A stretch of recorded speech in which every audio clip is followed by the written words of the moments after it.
Good morning.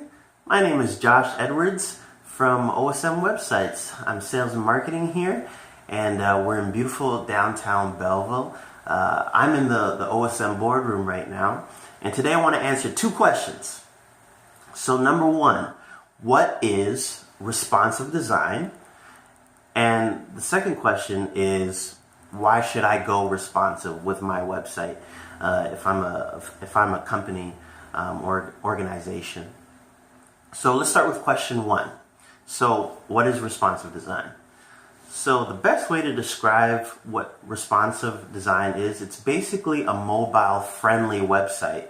But here's the cool thing about it is you only need to have one website, and that one website is going to adjust automatically to whatever screen size you're searching on as far as a device. So if you're using a laptop, a desktop, a tablet, or a mobile phone, that website is going to adjust accordingly to whatever screen size you're searching on. So just to give you an example of that, images will shrink with the screen size of the device that you're using. Text will become larger if you're searching on a device that's smaller so that it's still legible.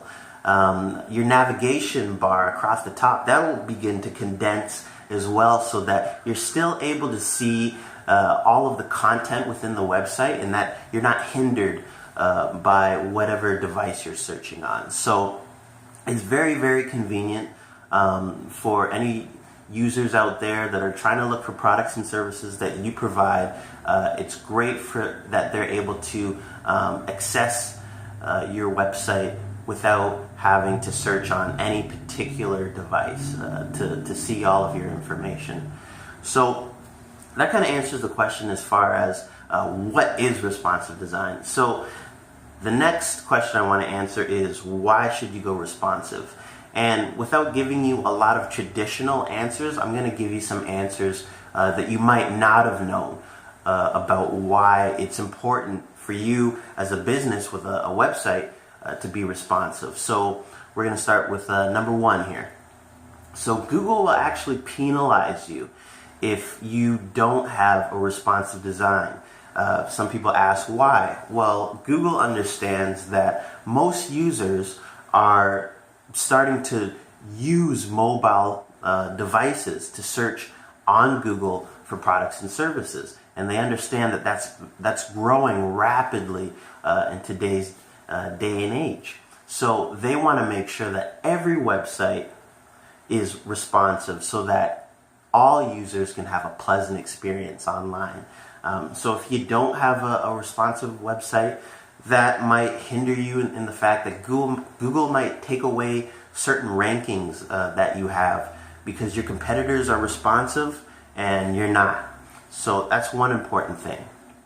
The other thing too is that it's a missed opportunity potentially as well for getting a lead.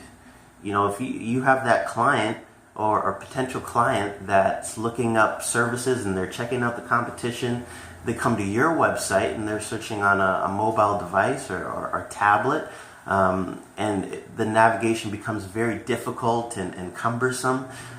It can really deter a site visitor from engaging with the content that's on your page. And that's kind of wrapped up in the word bounce rate. So bounce rate is basically the site visitors that come on to your website page and then either they don't like what they see or it's a very difficult website to navigate and they're right out of there. So an increased bounce rate can tell you that information, and that usually comes from having Google Analytics. You can see all of that data there and it will let you know how friendly your website is as far as people searching on mobile devices or what have you. So that's number two. And number two also, I want to mention that you're missing out on a lead potential.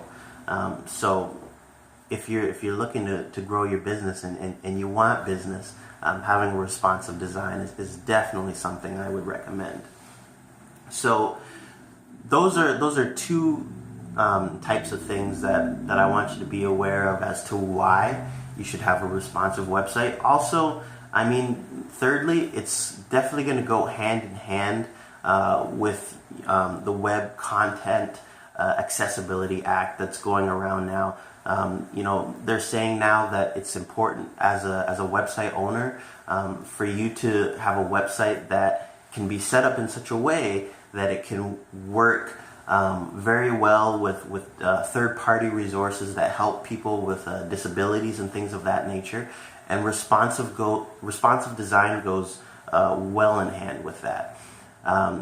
Especially if you have people with disabilities that they have to use a mobile device. Not everybody can use a computer, that type of thing. So very important to consider that as well when you're looking at who your clients are and who you're trying to reach, and who you might not be reaching currently if you don't have a responsive website. So having that said, that's kind of in a nutshell why you should go responsive if you have a website. And again, if you have any questions, always send us an email. We can certainly help you with your issues. If you have any more questions, drop me a line. I'll leave my email in the content below as well. And everybody, have a great Thursday afternoon. Take care.